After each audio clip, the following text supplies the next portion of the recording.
کہ हमने देखा कि कल जज साहब जो हैं वो स्पेशल रिमांड देने के लिए तशरीफ ले आए और आज जैसा कि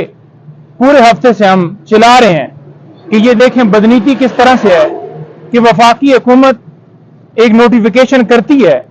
उसके अंदर मेंशन ही नहीं है कि अगर ये जज अवेलेबल नहीं होंगे तो उनके ड्यूटी जज होंगे। पाकिस्तान की हिस्ट्री में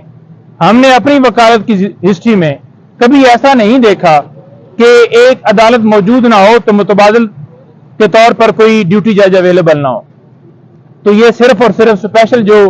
ट्रीट किया जा रहा है इमरान खान साहब के साथ किया जा रहा है, ये हिस्ट्री सिर्फ उनके साथ बनाई जा रही है। इंसाफ का ये कत्ल है कि किसी बंदे को फेयर ट्रायल ना देना, इंसाफ ना देना, जानबूझकर डिले करना,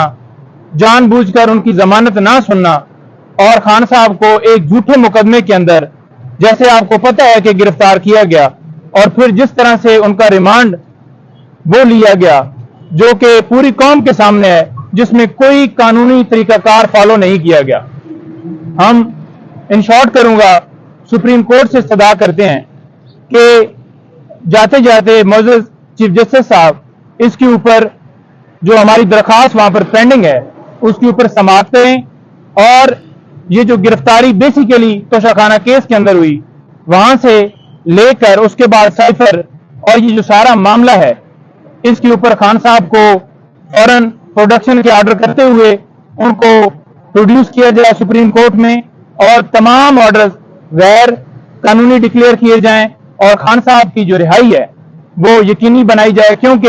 ये तमाम मुकदमात सियासी बुनियादों के ऊपर बनाए गए हैं। तमाम मुकदमात में हर रोज खान साहब की बिल इसी बुनियाद के ऊपर कंफर्म होती हैं कि कोई एविडेंस, कोई शवाहिद नहीं मिले।